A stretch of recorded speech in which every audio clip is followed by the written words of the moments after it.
Enfin, cette saison, elle est terminée, les gars. On a vraiment subi cette saison, c'était vraiment une saison catastrophique. C'était vraiment honteux. Pas de Ligue Europa, pas de Ligue des Champions, pas de FA Cup, pas de Carabao Cup. Une finale perdue, 15e au classement. Donc voilà, c'était vraiment catastrophique. Mais c'est peut-être un mal pour un bien, parce que vu qu'il n'y a pas de compétition européenne l'année prochaine, nous pourrons construire un groupe. Place maintenant à la reconstruction. L'équipe, bienvenue sur Legacy United. Donc dans cette vidéo, nous allons revenir un tout petit peu sur le match amical, match charité face à Hong Kong aujourd'hui. Il y a un point que j'aimerais souligner dessus, notamment concernant nos attaquants. Ensuite, nous allons parler des nouvelles du cas Bruno Fernandes et nous allons aussi faire la bilan de cette saison catastrophique. Sur ce, n'hésitez pas à vous abonner, à liker, à commenter. Ça fait toujours plaisir. Bon visionnage à vous. La famille, bonjour à vous, j'espère que tout va bien pour vous. Comme je l'ai dit, saison catastrophique. C'est enfin terminé. Rendez-vous dans 2 mois, les gars. Mais maintenant, place à la reconstruction, parce que le mercato est là pour cela. Donc, il faut être bon. Omar Beralda, il nous a rassuré que ils ont préparé une stratégie. Maintenant, reste plus qu'à l'appliquer. Hâte de voir cela. J'aimerais revenir un peu sur la vidéo de hier. Hier, j'étais un peu sur les nerfs à cause de nos dirigeants, en fait. Parce qu'ils nous trouvent toujours des excuses, PSR, etc. Alors qu'il y a des solutions justement pour éviter cela. Après, c'est vrai que le vrai problème actuellement, c'est cette dette. Mais c'est pas cette dette seulement, c'est de manière globale comment les Glazers, ils ont géré les choses. Comment ils ont détruit financièrement ce club. Mais ça, je peux pas revenir dessus parce que on en parle beaucoup.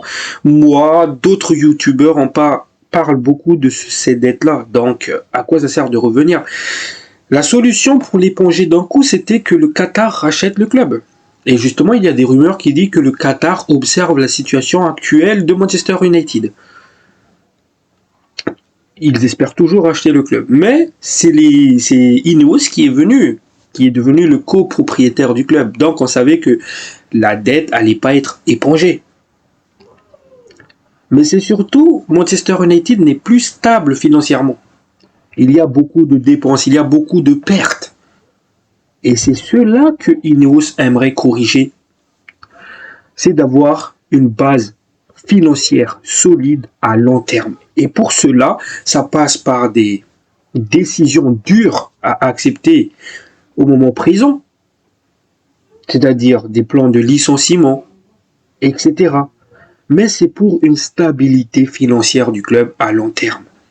Et aussi un peu rembourser, payer cette dette au fur et à mesure.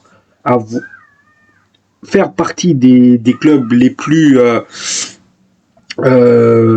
qui génèrent beaucoup de revenus pour payer petit à petit cette dette. C'est ça le plan. Notamment construction d'une nouvelle stade qui demande des investissements bien sûr, mais ça passe par cela. Parce que Ineos n'est pas capable, ou les Glazers n'est pas capable d'éponger cette dette d'un coup. C'est triste, mais voilà. Donc, il y a cette dette-là.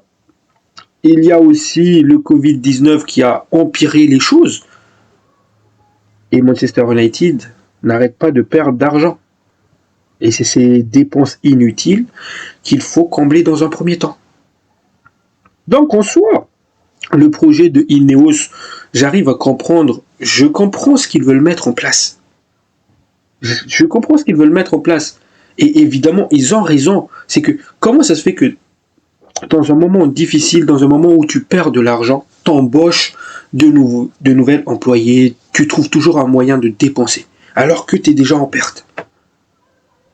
C'est con, mais c'est comme ça que les Glazers, ils ont géré les choses. Donc, c'est à Ineos de recoller les pots cassés. C'est comme cela.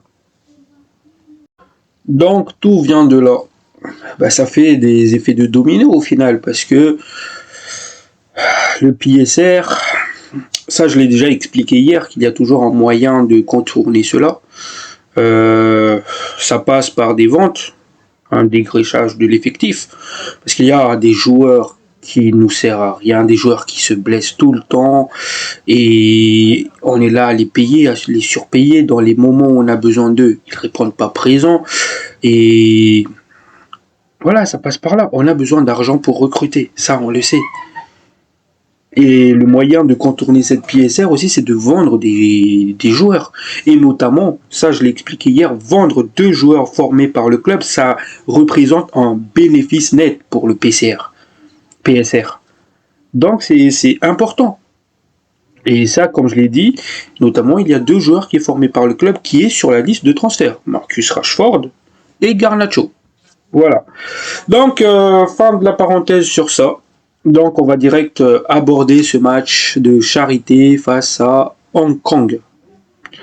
Pour rappel, il y avait un chèque à la clé, donc Manchester United essaie de gratter d'argent par là, à gauche, à droite. D'où ce déplacement là-bas. Hein. C'est quand même 14 heures de vol, les gars, donc ça fait loin. Surtout, on vient de terminer la saison.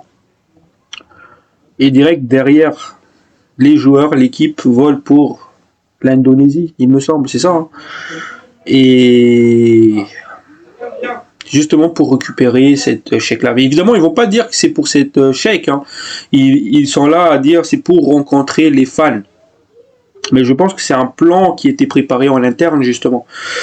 Donc voilà. Donc, victoire de Manchester United face à Hong Kong 3-1.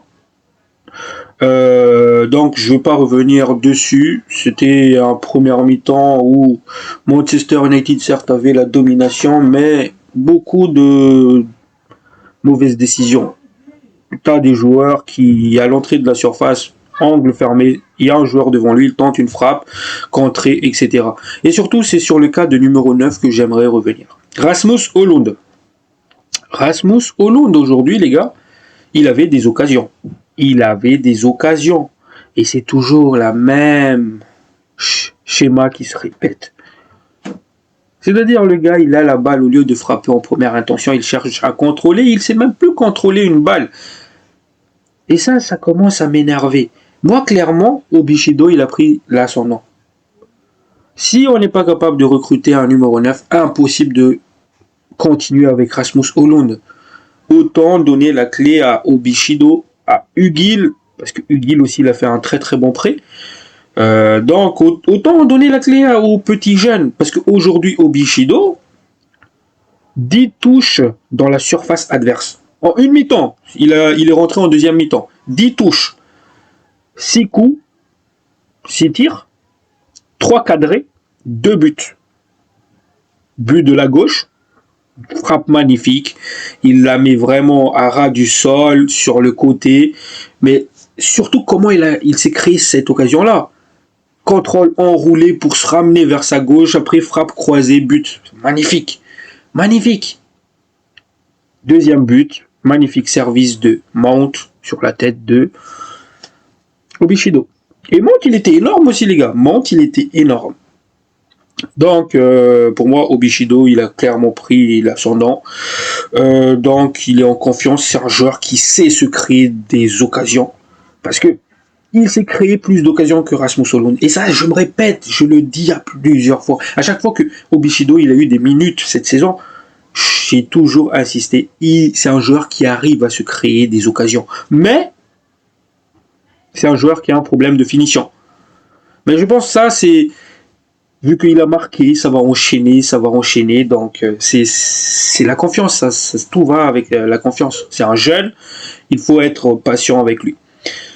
Un petit jeune aussi que j'aime bien, c'était Lecce. Lecce, je sais plus comment ça s'appelle. Chia Lecce. Intéressant. Sékou Koné, c'est un crack. Il est trop fort. Il est trop fort. Je l'ai déjà dit hier. Non, avant-hier, je l'ai déjà dit. Et aujourd'hui, dans la continuité, pour moi, chez Sékou Koné, il doit être titulaire. Il doit être titulaire. Il doit jouer l'année prochaine. Il doit jouer. Parce qu'il est juste trop fort. Il faut qu'il fasse une très très bonne prépa. Il faut que Ruben Amorim le met bien physiquement. Et je pense que c'est... Que ce soit techniquement, les gars, que ce soit dans l'anticipation, il a une vista, et c'est surtout ses passes qui cassent les lignes. Il est vif, il est rapide. J'aime bien, j'aime bien. Et aujourd'hui, il l'a encore prouvé. Donc, j'aimerais vraiment le voir l'année prochaine. J'aimerais vraiment le voir. Donc voilà, maintenant nous allons faire un peu le bilan de cette saison catastrophique. On va pas perdre beaucoup de temps sur ça. Donc, comme je l'ai dit, c'est vraiment une saison à oublier. Non, j'ai même pas envie de dire à oublier parce qu'il y a des leçons à prendre de cette saison-là. Et il n'y a pas vraiment de défaite, c'est plutôt des leçons. Ça, c'est ma mentalité. Donc, mais c'était vraiment une saison dégueulasse, catastrophique. Parce qu'on termine 15e de PL. On a remporté 0 trophée. Pas de Carabao Cup, pas de FA Cup. Mais surtout dans ces coupes-là, la manière dont on se fait éliminer, c'était vraiment pathétique. Donc surtout, c'était la FA Cup où on arrive à battre Arsenal. Et derrière, on se fait éliminer par Fulham. C'était la Carabao Cup. Donc c'était vraiment cata.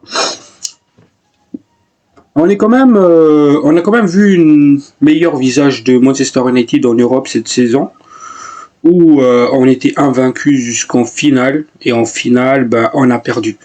Donc, ça montre que Manchester United a vraiment du mal face aux équipes bloc bas. Donc ça, c'est des choses qu'on a identifiées cette saison qu'il faut améliorer. Donc, et surtout aussi, c'est l'absence de compétition européenne l'année prochaine. Mais comme je l'ai dit en intro, c'est peut-être un mal pour un bien. C'est-à-dire qu'on va avoir le temps de reconstruire et petit à petit revenir. Là, on a posé les bases, Amorim a posé les bases pendant 6 mois.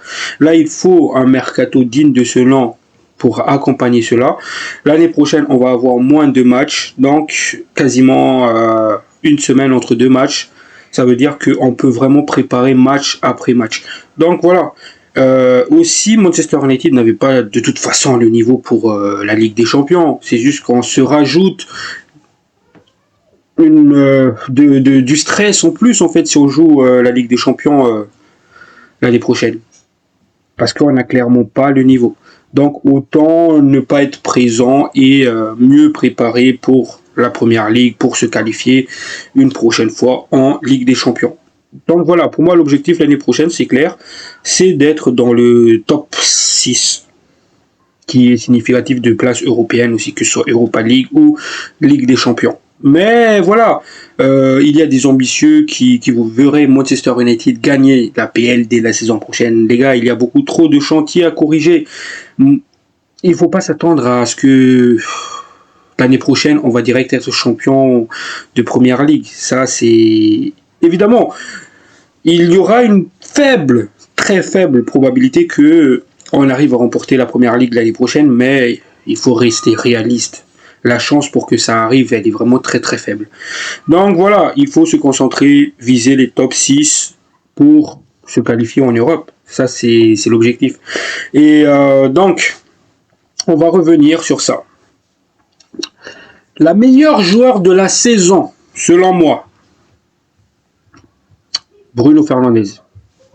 Pour moi, Bruno Fernandes, ok, il n'était pas régulier, mais c'était un joueur qui nous a porté dans les moments difficiles et surtout il a aussi les stats qui parlent en sa faveur cette saison. De toute façon, Bruno Fernandes, il a toujours les stats. Donc cette saison en Première Ligue, Bruno Fernandes, il a disputé 36 matchs pour 8 buts et 10 passes décisifs. En Europa League, il a joué 14 matchs pour 7 buts et 4 passes décisifs. En League Cup, Bruno Fernandes a disputé 3 matchs, 2 buts, 2 passes décisifs. Donc voilà, il a des stats. C'était pas folle dingue par rapport aux années précédentes, mais Bruno Fernandes, c'est un joueur de stats, les gars. Il peut disparaître pendant tout le match, mais il va sortir d'un match avec un passe décisif, un but. Donc c'est du Bruno Fernandes. Maintenant, il y a des rumeurs qui le relient à Al Hilal, j'en ai déjà parlé. Pour ce qui est de ma part, moi je donne mon avis là-dessus. Bruno Fernandes, les gars, 31 ans. Donc si on doit vraiment se séparer de Bruno Fernandes, ça sera mieux justement pendant ce mercato estival. Parce que l'année prochaine, il n'y a pas beaucoup d'enjeux en fait. Parce que l'objectif vraiment l'année prochaine, c'est d'être dans le top 6 pour se qualifier en Europe. Mais surtout, il n'y a pas d'Europe justement l'année prochaine. Donc, si on doit vraiment perdre Bruno, vaut mieux que ce soit maintenant que dans 2 ans ou dans 3 ans. Donc, pour moi, cette reconstruction de Manchester United, elle doit se faire sans Bruno Fernandes. Et surtout, on a aussi des problèmes financiers. J'en ai déjà parlé tout à l'heure. Le PSR, la dette, tout cela là, une vente de Bruno Fernandes, ça peut faire que du bien au club. Parce que on parle là d'une grosse somme qui va rentrer dans les caisses. Et avec cette grosse somme-là, nous pourrons investir pour recruter, pour financer la venue de nouvelles joueurs.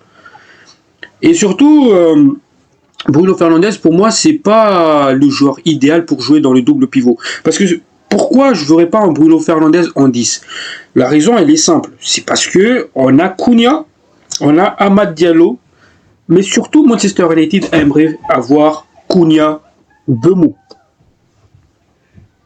Donc, ça veut dire que Bruno Fernandes va évoluer dans le même positionnement que cette saison, c'est-à-dire dans le double pivot au milieu du terrain. Sauf que si on a un Bruno Fernandes qui a évolué à ce poste-là, moi, je ne vois pas d'équilibre dans le jeu. Il n'y a pas d'équilibre dans le jeu. Il n'y a pas d'équilibre parce que Bruno Fernandes, c'est un joueur à vocation offensive. Il ne va pas faire les efforts, etc. Et surtout, il commence à prendre de l'âge. Et avec un Ugarte à côté, il n'y a pas d'équilibre. Et surtout, dans l'entrejeu aussi, Bruno Fernandes, il a tendance à perdre énormément la balle. Par exemple, face à Tottenham, le but en finale de l'Europa League, ça vient de base d'une perte de balle de Bruno Fernandes dans l'entrejeu. Parce qu'il va tenter des passes compliquées. Évidemment, si ça passe, on va dire « Waouh, c'est un magicien ce gars-là ». Mais si ça passe pas, ben on se fait punir derrière. Et moi, j'aimerais justement avoir un milieu de terrain, parce que vu qu'on joue avec seulement 2 milieux de terrain, sachant que l'adversaire il va jouer avec 3 milieux, je pense que l'idéal, c'est vraiment avoir 2 milieux complémentaires pour avoir l'équilibre. 2 milieux de terrain qui vont avoir un abattage, que ce soit défensif, et qui pourront créer le jeu. C'est pour cela, moi je vendrai notre meilleur joueur, Bruno Fernandes, parce que là, les gars, on parle là de 100 millions de livres pour Bruno Fernandes, pour un joueur de 31 ans. Je le vendrai, j'achèterai Baleba pour le milieu. Parce que Baleba, il a beaucoup d'abattage, il récupère beaucoup de ballons.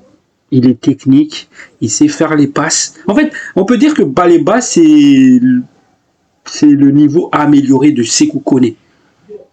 C'est un niveau que Sékou Koné pourrait avoir d'ici quelques temps. Donc moi, j'amènerais Baleba, clairement. Baleba. Et surtout, Baleba, ça va matcher avec un Ugarte. Ça va matcher aussi avec un Sékou Koné s'il va avoir du temps de jeu avec l'équipe première. Ça pourrait aussi matcher avec un Kobbie Mainoo. Donc pour moi, j'amènerais Baleba. Voilà. Meilleur joueur de la saison, du coup, c'est Bruno Fernandes. Pire joueur de la saison. Le pire pour moi, et évidemment, il va y avoir débat. Est-ce que c'est Onana? Est-ce que c'est Rasmus Højlund? Donc pour moi, je pars plutôt sur Rasmus Højlund. Rasmus Højlund, cette saison, c'était vraiment, vraiment cata.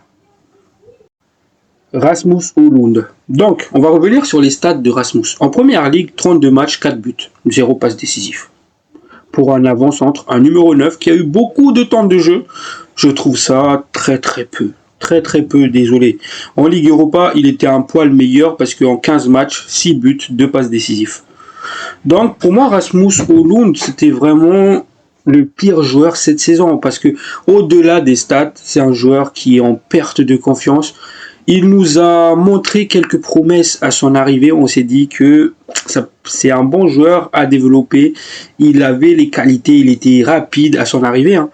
Mais saison de la confirmation, c'est-à-dire cette saison catastrophique. Donc pour moi, c'est le pire joueur. Donc, joueur révélation. Pour moi, la révélation, du coup, ça reste Aiden Even. Ok, il est arrivé à la mi-saison, mais je ne m'attendais pas du tout à ce niveau, cette maturité, je ne m'attendais pas à cela.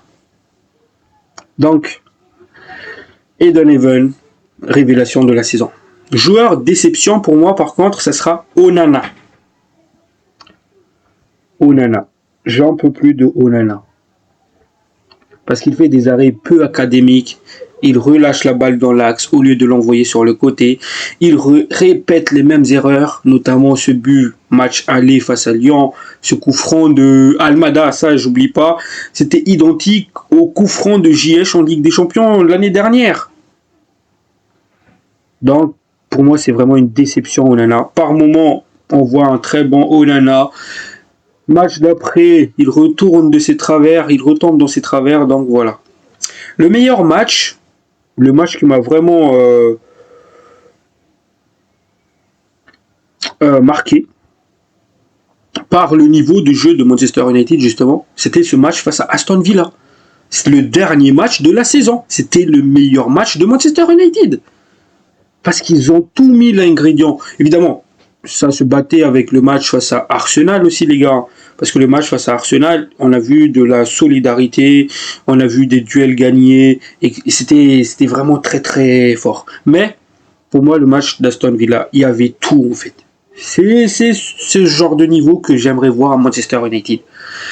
Ils ont mis l'intensité depuis le début jusqu'à la fin. Il y avait les occasions, il y avait les passes en une touche. C'était vraiment magnifique. Et on se dit, pourquoi ils n'ont pas joué comme ça depuis, alors qu'ils sont capables. Donc pour moi, le match face à Aston Villa, la dernière match de la saison, c'était vraiment le meilleur match de Manchester United. Donc voilà. Le pire match. Pire match. Il y a trop de pires matchs, les gars. Il y a trop de pires matchs. Cette finale d'Europa League, le match face à Fulham de Carabao Cup, le match de Tottenham FA Cup, il y a trop en fait. Donc je peux pas départager sur ça. Votre meilleur moment, je pense que tout le monde est d'accord avec ça, c'était justement le match retour face à Lyon. Cette remontada dans les derniers instants du match, c'était le meilleur moment. Et je pense que la joie qu'on a éprouvée avec ça là, avec cela, c'était vraiment... Personne ne s'y attendait en fait. Même moi, j'allais arrêter. Mais l'équipe a réussi à me faire taire. C'était vraiment un moment de joie. Je me suis dit que vu qu'on a fait ce genre de match là, ce genre de prestation, on a fait preuve de caractère, c'est qu'on va forcément aller au bout et remporter la coupe. Mais non. Voilà. C'était le meilleur moment de cette saison. Le pire moment, je pense, ça reste la finale perdue. Beaucoup de regrets. Parce qu'on pouvait faire mieux. Tottenham, ils ont arrêté de jouer. Mais au final, une finale, ça se joue pas. Une finale, ça se gagne. Donc, c'était vraiment le pire moment.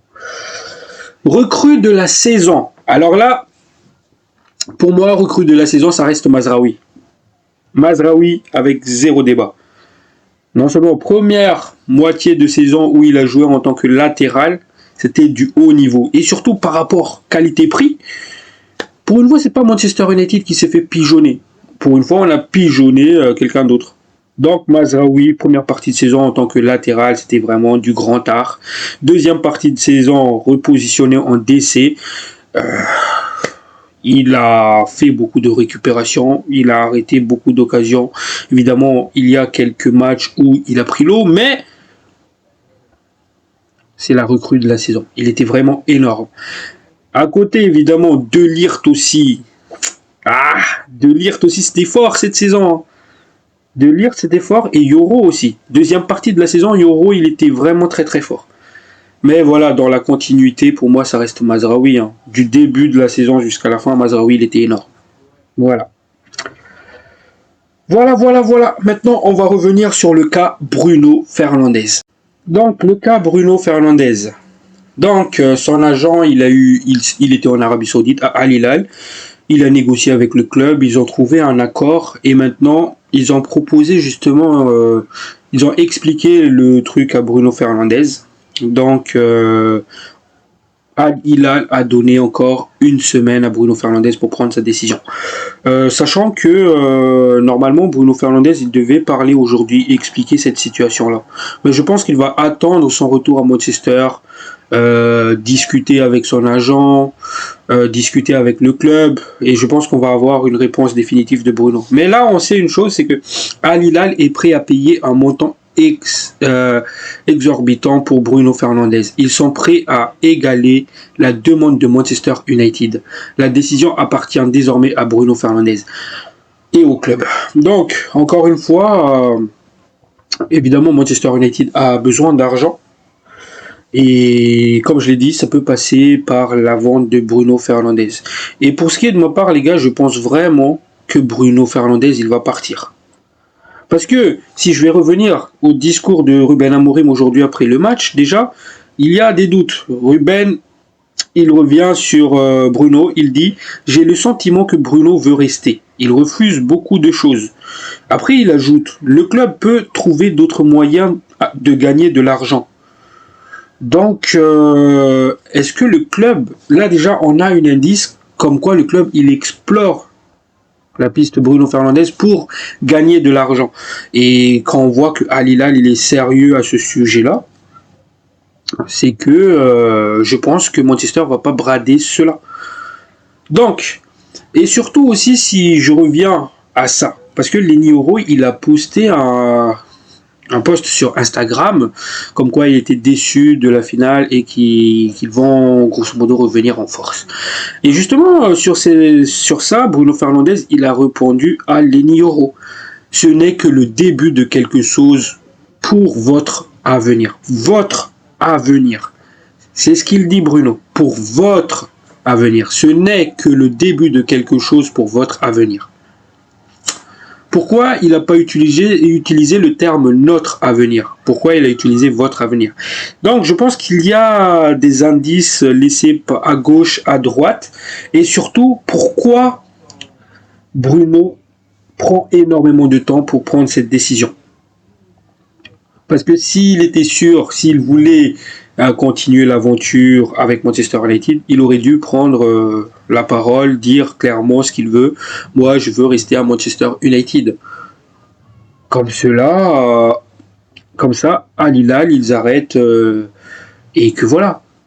Mais au contraire, on a vu son agent se déplacer là-bas. Donc pour moi, il y a des indices par là. Donc, concernant Manchester United, plusieurs sources l'ont affirmé, Manchester United réclamerait une somme de 100 millions de livres. Donc, au final, la décision revient au club, parce que Al Hilal est prêt à payer cette somme-là. Évidemment, plusieurs personnes, le fanbase est encore divisé concernant le cas de Bruno Fernandes. L'autre partie, ils sont là pour dire que sans Bruno Fernandes cette saison, on sera relégué. Mais vous vous rappelez des stats que je venais de parler tout à l'heure, que je venais d'exposer tout à l'heure. Au final, si on prend juste les stats de première ligue de Bruno Fernandes, c'était pas non plus folle dingue cette saison. Et surtout, même sans Bruno Fernandes cette saison, peut-être qu'on ne sera pas arrivé en finale de l'Europa League. Mais une chose est certaine, c'est que on ne sera pas relégué cette saison. Parce que une chose que j'ai remarqué justement avec un Bruno Fernandes dans le double pivot, c'est que l'équipe, il n'y a pas d'équilibre dans le jeu. Il n'y a pas d'équilibre dans le jeu. Et ce manque d'équilibre-là, justement, c'est quelque chose qu'on doit corriger. Donc l'autre fanbase, l'autre partie de la fanbase est en train de dire que sans Bruno, on ne sera pas là. Et l'autre partie l'autre partie de la fanbase, ils sont en train de dire que c'est peut-être une bonne chose de le vendre maintenant, dans cette période de reconstruction, sans compétition européenne l'année prochaine, sachant que le joueur, il a quand même 31 ans, et sa valeur marchande, elle est toujours à 100 millions de livres sterling. Donc, vaut mieux récupérer cet argent-là et recruter. Et faire justement la saison où il n'y a rien à jouer par la première ligue, une saison de transition après Bruno Fernandes. Et moi, je suis plutôt d'accord pour cette partie-là, justement. Je suis pour le fait de vendre Bruno maintenant que de le vendre dans 2 ans où il a déjà peut-être peut-être qu'il ne sera plus évalué à 100 millions, quoi. Vaut mieux le vendre maintenant. Et surtout, si on le vend dans 2 ans, dans 3 ans, dans un moment où peut-être Manchester United est trop dépendant de lui, ça va faire beaucoup de dégâts. Donc, vaut mieux encaisser le dégât maintenant, là où il y a rien à gagner pour le moment, rien à jouer à part la première ligue, que de le faire dans 2 ou 3 ans. Moi, je suis de cet avis-là. Quelque chose que j'ai remarqué avec cette équipe aussi, c'est qu'on est trop dépendant de Bruno Fernandes. On l'a vu, hein, par exemple, il y a certains matchs où Ruben Amorim a décidé, sur le match juste avant la finale face à Chelsea, où quand Ruben Amorim a décidé de faire sortir Bruno Fernandes, l'équipe n'a plus rien proposé. Donc voilà. Voilà l'équipe, j'ai fait le tour de tout ce qu'il y a à dire. Si ça vous a plu, n'hésitez pas à vous abonner, à liker, à commenter, ça fait toujours plaisir. Sur ce, prenez soin de vous. La paix sur vous. Ciao, ciao.